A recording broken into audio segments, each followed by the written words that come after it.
Welcome to Growing E-commerce. I'm your host, Mike Ryan of Smarter E-commerce, also known as SMIC. And today's a very special episode. We're bringing video to the podcast after, 3 years or so. So we're really excited about that. And to help celebrate that, I'm doing a special episode that really loans itself to the video feed format.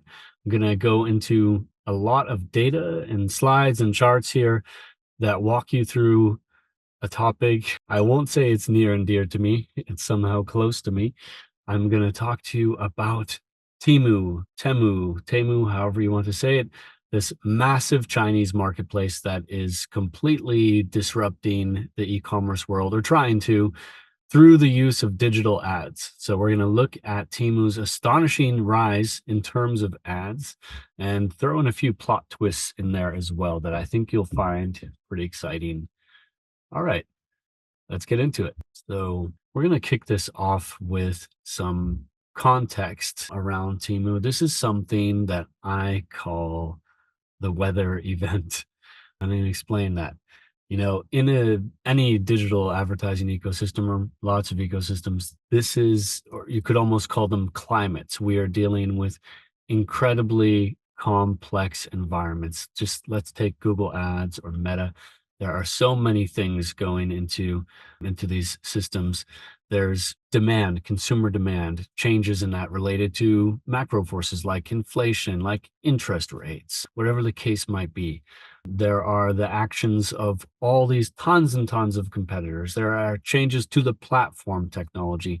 There are things just happening constantly, and it just creates a huge amount of noise. It's because it's this very multivariate, indeterministic environment with confounding variables and all that stuff. It's just huge amounts of noise, and it's hard to find signal in that noise or in that weather. It might be rainy, it might be sunny. And I'm going to show you an example of a time where things changed a little bit, where there wasn't just like a little wind or a little rain.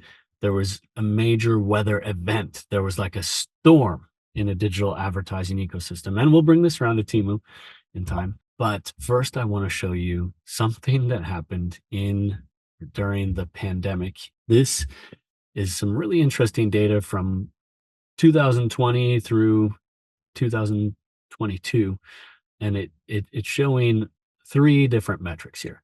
So on the black line, actually, let's start with the gray line, because that's kind of what's driving all this.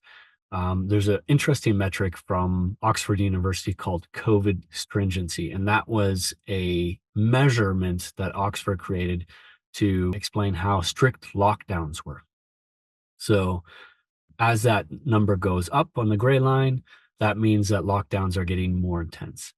And unsurprisingly, you'll see that retail mobility in black, that comes from Google tracking everyone's locations on Google Maps and so on, all their location data. We see that these two things move in opposition to each other. So when COVID stringency goes up, unsurprisingly, retail mobility goes down. And that's, people visiting shops and stores in real life. And those are inversely correlated. What's really interesting, though, here is that in gold, we have something seemingly entirely unrelated. We have Google Shopping cost per click. So then, interestingly, with Google Shopping CPC, we can see that it follows retail mobility. They move kind of in tandem together. So basically, when people are visiting stores less, that means there's a lot more intent going online. There are more searches, there are more impressions, and in the end, CPC doesn't have to work so hard. So CPC tends to drop.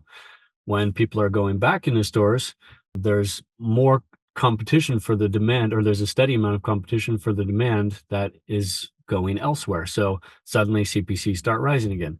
So you can see how COVID stringency ends up, or the intensity of lockdown ends up having an impact on Google Shopping CPC. It's like this second or third order consequence of that. And so that it's really interesting to me when we think of how complex, as I said, how multivariate, how confounded these environments are. When you can then find a signal in that noise, you know that you're dealing with something powerful. And COVID was a perfect example of that. That wasn't just weather. That was a weather event. That was like a storm or a hurricane or a tornado. It was a force of nature. And yeah, let's keep that in mind. I think it's an interesting way to look at Temu. So I want to give you a little more history and context before we go forward. Let's look back in time a bit. Let's jump back to the year 2017. Okay. Why? Because what Temu is doing is not entirely unprecedented. Temu is spamming ad channels with huge amounts of money, and they're not the first advertiser to ever do that. They're sort of following a playbook here to a certain extent. And I would credit, you can probably show me older examples, but for the purpose of this, I would credit Amazon as being really a pioneer here. Amazon being this massive e-commerce marketplace and retailer that really opened up Google Shopping, Meta, and other channels, just opened up budget on these channels as a way of kind of conquesting new customers, conquesting markets. And what we see here on this chart is what I call competitive prevalence. It's basically the percentage of Google Ads advertisers who were facing serious account level competition from a given competitor. And in 2017, we saw Amazon started testing around with Google Shopping and getting up to about 25%. In other words, 1 in 4 advertisers was seeing account level competition from Amazon. And then over the course of 2018, they massively accelerated that. They really turned on the gas. They started scaling these campaigns.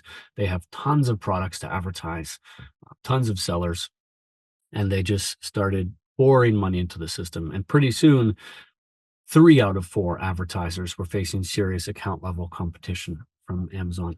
And at the time, I remember what was going on in accounts. I remember the panicked messages on Slack and what's going on here because it had a major impact on CPCs. I'm going to show you an example of the impact of Amazon and CPC in just 1 second. But I also want to call up before we move on. eBay started following, a similar playbook about a year later. They started doing some testing in the first or like in Q2 and Q3 of 2018, and then they started scaling up, and they'd go on to reach higher heights. They'd be an account level competitor for about 50% of advertisers once they really scaled up their campaigns all the way. So not as big as Amazon, but it shows you that these marketplaces saw an opportunity to really conquest these channels. Google almost has to accept this advertising spend. And in the end, their goal is to take product search away from Google and bring them to their platforms.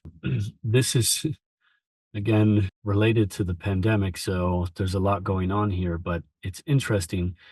Amazon dropped out. Sorry, this is a little ugly slide. I paused recording and threw this in here. So I had to censor some stuff, redacted. But Amazon turned off their ads for a period during the pandemic. And, there was also a lot of demand was shifting online at the same time, which could impact CPCs. But it's really fascinating to just see that how much CPCs dropped when Amazon left the auction, and then how much they came back to life as soon as Amazon returned to the auction. It's hard to untangle what was that really acute phase of the lockdown and what was Amazon. But I think that Amazon was their exit from the scene was a big reason why CPCs decreased at that time. Now let's finally get to Temu. I've been talking for a little bit now, and I'm going to show you. This is like the Slack message that launched 1,000 ships. My coworker Stefan, he sent me a screenshot saying, "Phew, Temu," or that's whew, which is like the German for basically wiping sweat off your forehead. And the thing about the screenshot here, if you look closely, there's 8 product listing ads here, and 5 of them belong to Temu. And this was back in July of 2023. And so I thought to myself immediately, we have to look at this. This could be another one of these weather events. This could be another one of those things where a major new player in the ecosystem is just turning on the gas like Amazon did back then. And that's exactly what turned out to be the case. In the meanwhile, check out an episode a while back. I talked with Stefan Wenzel about Temu, and I I told myself back then that would be the capstone of Temu content. I do not want to be the Temu guy. People have called me that more than once, and I do not want that on my gravestone one day. RIP, rest in peace, the Temu guy. So I want to like get out everything that I know about Temu that wasn't talked about with Stefan in this episode and clear it off the desk for a while, because I've spoken with so many journalists about this, and I mean like Forbes and Adweek and so many people about this, which is super cool. But I'm all Teamu'd out, to be honest with you. So I want to transfer this to you now. Let's see, this is the same metric that we looked at for Amazon and eBay. We saw how they kind of came online to Google Ads back in 2017 through 2019.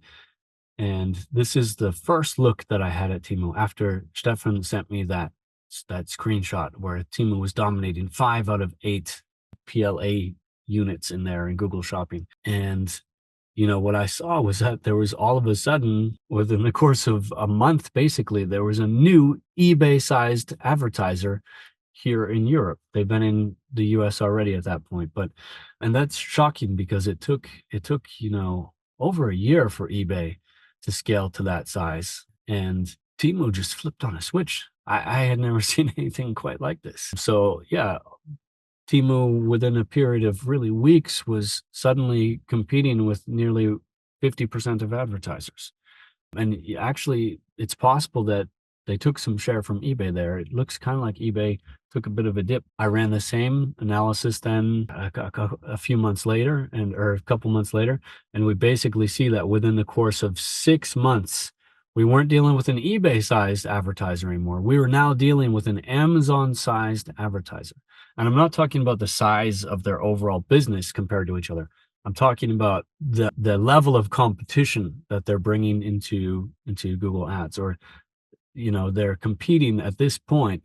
In November of 2023, they were competing with 3 out of 4 advertisers, and Amazon was holding steady at their peak, where they've spent a lot of time there at about 8 out of 10 advertisers. So now let's zoom out even further. Okay, this is again the same metric. This is the percentage of advertisers facing account level competition from these competitors. And if we look at Amazon and the black line, you can see that dip. That's what I showed you earlier when they dropped out of the auctions for a period of time. That really dinged the numbers for that quarter, so to say. And I added a new advertiser on this list. Let's forget about eBay for now. People compare Temu to Wish quite often. People call them Wish 2.0. Stefan Wenzel and I, in the episode that I mentioned, he explained to me how their business models meaningfully differ. So that was really interesting to learn about. And Temu themselves, they're very sensitive about this topic.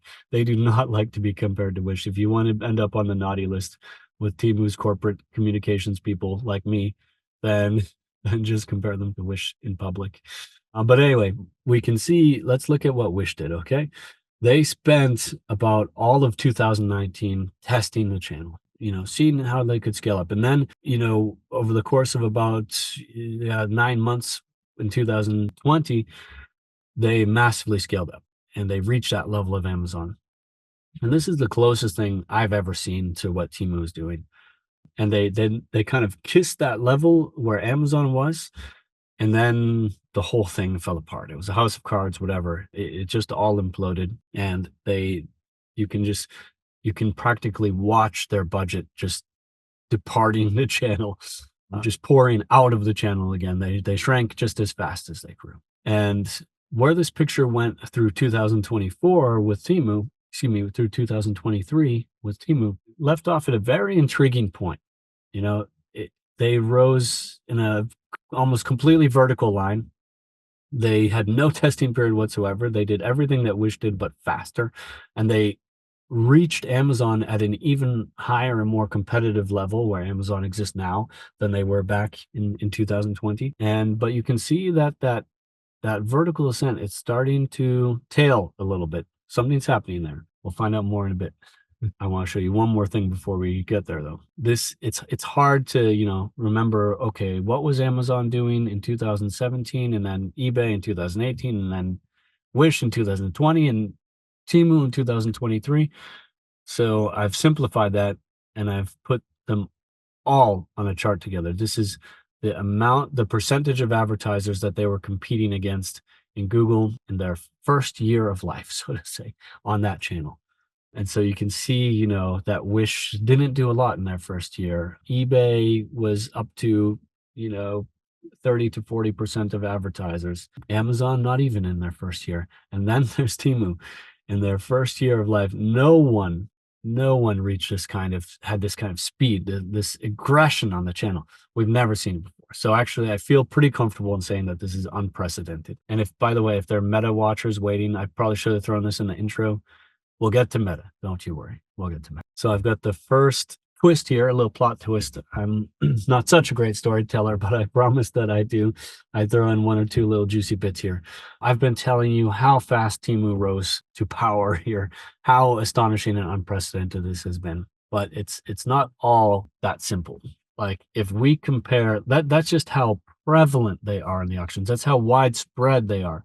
But it doesn't actually tell you their strength as a competitor. And so this chart does. This is an older chart. The picture has changed a bit. Temu has gotten a bit stronger. But let me explain what you're looking at. This is before we were talking about competitor prevalence. This is what I call competitor power. Now in Google Ads, in the Auction Insights report, they have these three metrics in there. It's like impression share, what percent or how many impressions that an advertiser is eligible for are they getting? There's overlap rate, which is, how often are you going head to head with a given advertiser?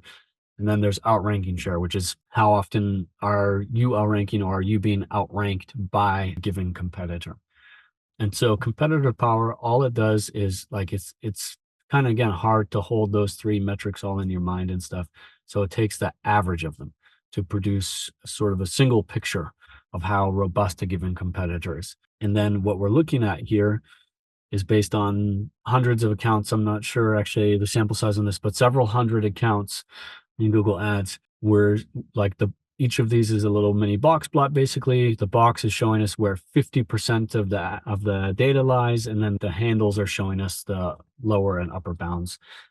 So we can see that, for a typical advertiser, Temu is a lot weaker than Amazon. Amazon is much more threatening in the auctions.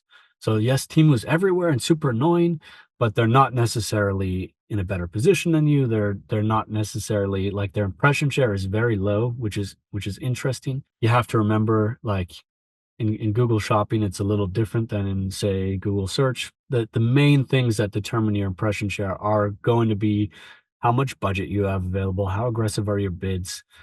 And I have every reason to believe that Temu has a unlimited budget and pretty aggressive bids. So the question is, why is their impression share so low?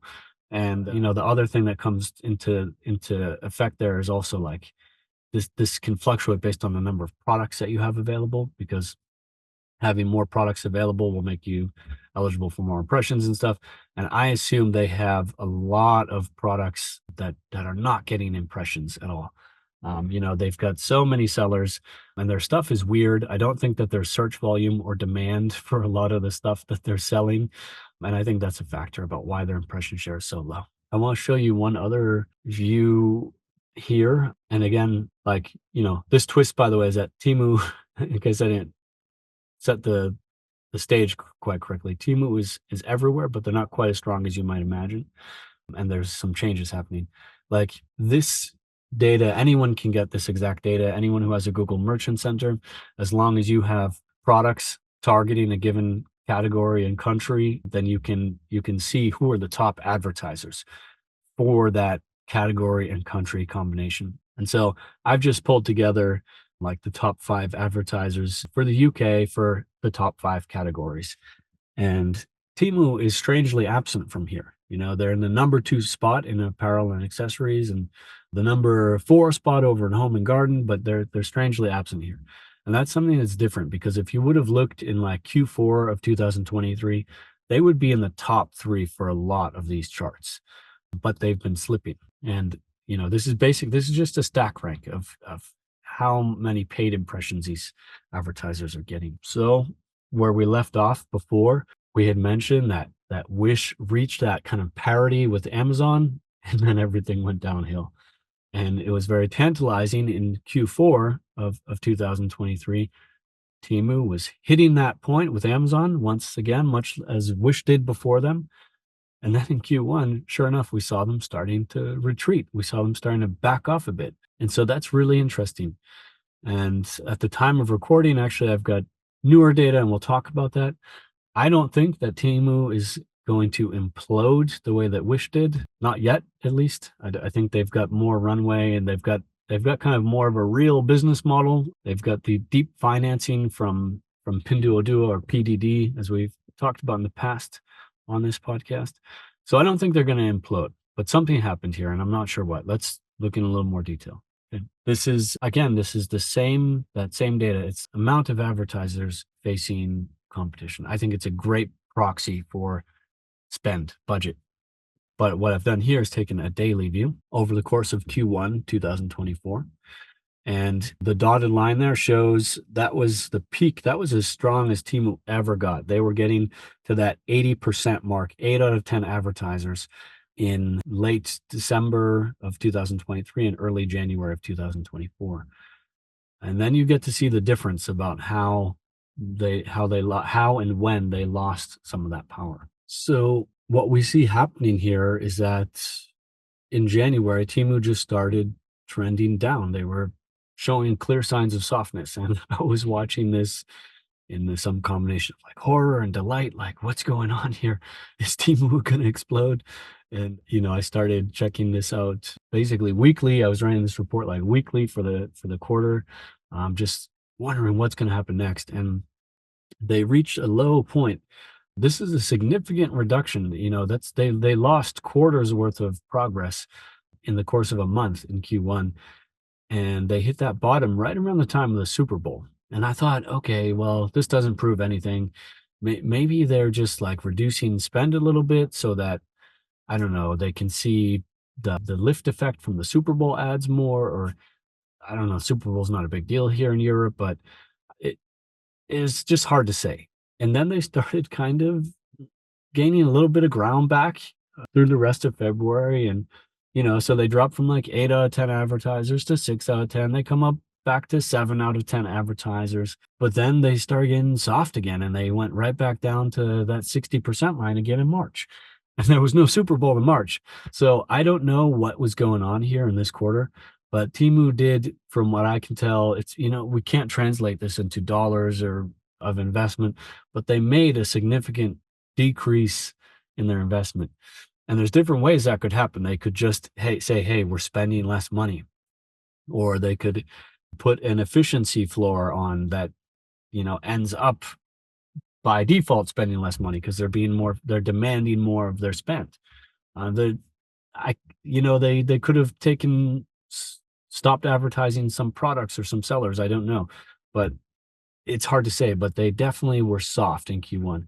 And I was very curious to see how, like, if Google would acknowledge this at all, but Google had a great quarter in the end. And Temu is like one of the top 5 or top 3 advertisers. I can't remember. It was reported they're like definitely top 5 for Google. They're number 1 for Meta, Facebook and Instagram. But I think that this is the type of thing. Of course, Temu is still spending a lot more than they did a year ago. So you wouldn't see this kind of year-on-year effect.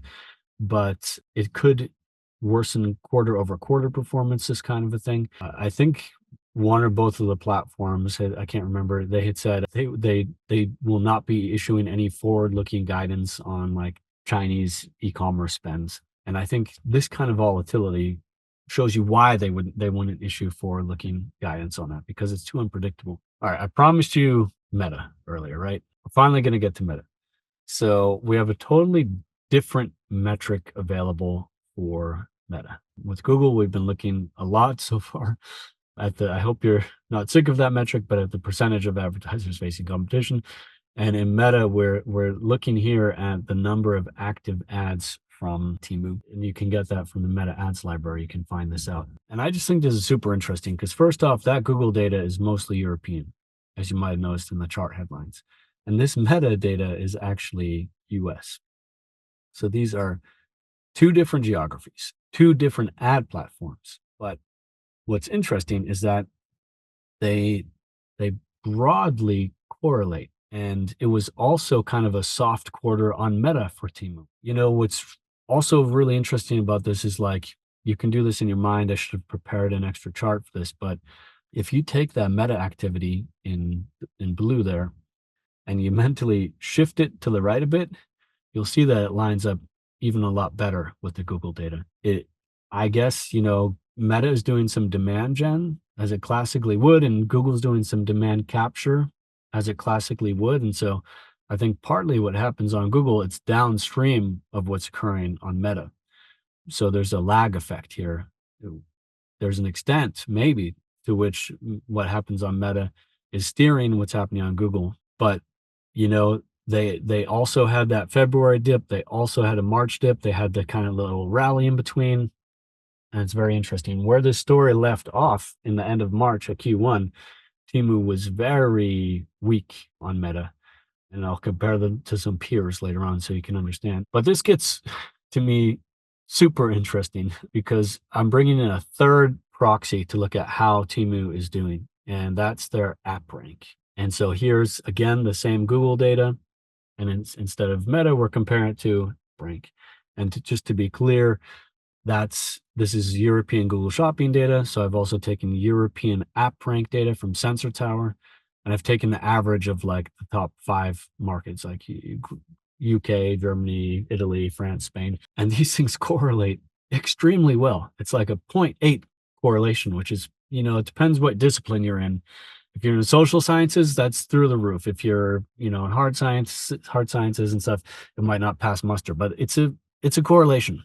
0.8 is not nothing. And yeah, I mean, when I look at this, when I see that all 3 of these metrics correlate, like they're all proxies. None of them is perfect, but we're talking about 3 totally different metrics, and they all show really similar patterns. And to me, that's triangulation. And I think it really strengthens the case that there's signal in this noise about what's going on with Temu's activity. And yeah, just to add a little more context, this is another report it's actually the same report that I showed you earlier, kind of from Google Merchant Center, where I said there's a stack rank list of advertisers by spend. There you can see a screenshot from the UI, what that looks like. But here I'm highlighting this column on the right, the ads to organic ratio. In other words, yeah, what is the ratio of your paid listings compared to your organic listings? And you see different numbers in here. Amazon has a 14-to-1 ratio. Otto, a massive German e-commerce company, 20-to-1. Etsy, 8-to-1. And then there's Temu with 100-to-1 ratio. In fact, it's greater than 100-to-1. Google's chart doesn't even go that high. We don't know what their ratio is, but it's more than 100-to-1. And the next closest person on there is 20-to-1. So I just want to remind people, there's nothing organic about Temu at all. It's like the least organic company on earth. This whole thing is possible because of advertising. And if we just jump back for a sec and we see their app rank is collapsing based on, and rising and falling, let's say, based on how much their Meta and their Google Shopping spend is rising and falling, you can see that digital ads are propping up their app rank. And that digital ads are the tail that wags the dog. That company would just dissolve into dust if it turned off its advertising for a minute. And so, earlier I mentioned possible impacts on these platforms' earnings. I mean, this whole thing's so interesting to me. They're so tangled up with each other because, like, Google and Meta, they now have a serious advertiser in their ecosystem. If Temu were to stop spending, it would be bad for their stock because, like, this huge budget that Temu has, it's an asset right now, but it's tomorrow's liability because in year-over-year numbers, you're screwed if it goes away. You need it. You need to offset it somehow. And I just feel like the platform has a certain level of dependency. Temu is certainly an important customer of these, but they're not a customer at all. It's a Trojan horse thing. They're trying to steal traffic away from Google. This is not like, let's say, I don't know, a well-meaning direct-to-consumer brand They wanna, they wanna bring some customers to their site, complete some orders, then run some retention on those folks, email marketing, whatever. This is Temu just spamming an entire channel with a massive amount of budget, almost unprecedented, because they want to send those people into their app and away from that other ecosystem altogether. That's what they want to do. They want to get them in that app. And then Timo is equally as dependent. So it's like this totally poison situation, in my opinion. It's not, I don't think it's good for anyone. I don't think it's good for consumers. I don't think it's good for other advertisers. I don't think it's good for the platform. I don't think it's good for Temu. But anyway, I'm running out of breath here. I have another twist. Hold on, let's just back up. Earlier, I mentioned that Temu is like, could be one of these weather events. They're flooding the system with ad spend. We've seen that, kind of established that. We've done this triangulation, which I think establishes the validity of these metrics that we're looking at. To me, you can challenge them. They're not perfect. They're proxies. But then what are the consequences of that? Because, I started this whole thing off by showing that lockdowns had clear consequences on the channel. Like the CPCs were moving in tandem with lockdown. So what about Temu? Because there's this broad market assumption that Temu is bad for business, that Temu is bad for a CPA, that Temu could be stealing customers. And I don't want to completely challenge that, but let's look at it. I told you earlier that Temu's impression share is strangely low. There you can see it in blue or purple, colorblind maybe. But, they're moving at about 30% impression share. And median advertisers moving at about 50% impression share. But what's interesting is that these two things have a weak to moderate inverse correlation, which you would expect, right? Like when Temu's impression share is going down, other advertisers' impression share tends to go up. They move a little bit inverse to each other. It's not a super clear relationship, but there's something there, and it totally makes sense. If Temu is giving up impressions, other advertisers can pick them up. But this whole thing about the spend dips that I mentioned earlier, I love that because it introduces like variation into the data, and that's something that I can look at. That's something because if Temu is just constantly steady or going up and to the right all the time, I can't tell you. It's so much harder to find out what's going on. But here I was like, okay, everyone thinks this is bad for CPA. Let's have a look. And it's really interesting what I found. In my opinion, it's interesting because Temu is not bad for CPA. Temu is oddly enough kind of good for CPA. These two things, like it's another inverse relationship, but this isn't a weak correlation. This is a pretty strong one. Again, where you can tell me what's a strong correlation or not. It's 0.7, okay? It's actually minus 0.7 because it's inverse. But rule of thumb, 0.7 is kind of the bottom threshold of a strong correlation. So take it for what it's worth, okay? But when Temu is less present and less visible in auctions, CPA, cost per action, which in this case is cost per conversion in Google, gets more expensive. When Temu is more present, it gets cheaper. How does that make sense? I'm not quite sure. I have a couple of theories or hypotheses about it. One of them I call the shit sponge. And the idea, I can't think of a better name. The idea is like when Temu is grabbing more impressions and more auctions, they're actually bidding really aggressive and they're bidding into these kind of garbage, generic, low intent kind of queries and and they're sponging it up. That's why I call it the shit sponge. So yeah, I mean, it's one possibility because, advertisers shouldn't try to have too high of an impression share because not all impressions are created equal. And when you're pushing to like 100% of your possible impressions, you're going to push into some low intent areas or some highly contested areas. It's not necessarily wise. You need to find the right level where you're getting as many as you can profitably extract. So it could be that Temu is kind of doing us all a favor by soaking up some of those bad impressions and letting us get more good ones. Another possibility, you could call it like a dramatic foil. I studied literature years and years, like 20 something years ago. And a dramatic foil is basically like in a TV show or a book or movie, whatever, when there are these two characters who are really opposite. In fact, you might have a character whose role is to kind of shine as an opposite, or like draw out the characters, the characteristics of another character, the qualities of another character. So there's a thing in psychology called a bias effect, where basically when you put two things in comparison to each other, like right now, whatever, I'm just wearing this normal shirt, nothing fancy or anything. If I would be next to someone who's totally dirty and messy and disheveled and stuff like that, it would actually lift your impression of me. I would seem better dressed because of the bias effect of that other person.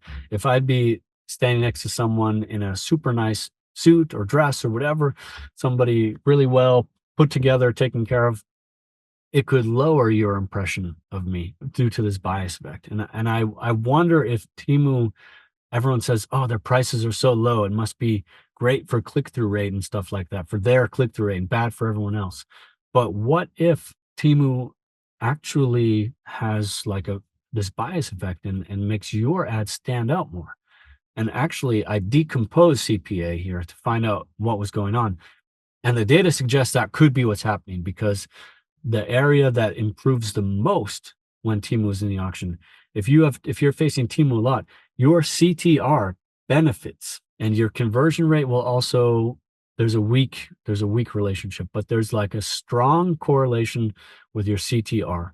So Temu being in there actually like drives clicks at you. And this is interesting. I'm not saying that this is all great news for advertisers and we should be like, yes, Temu, please spend more money, because ultimately, if Temu is grabbing a lot of impressions, those will be like, then, the clicks are downstream of the impressions and the conversions are downstream of the clicks.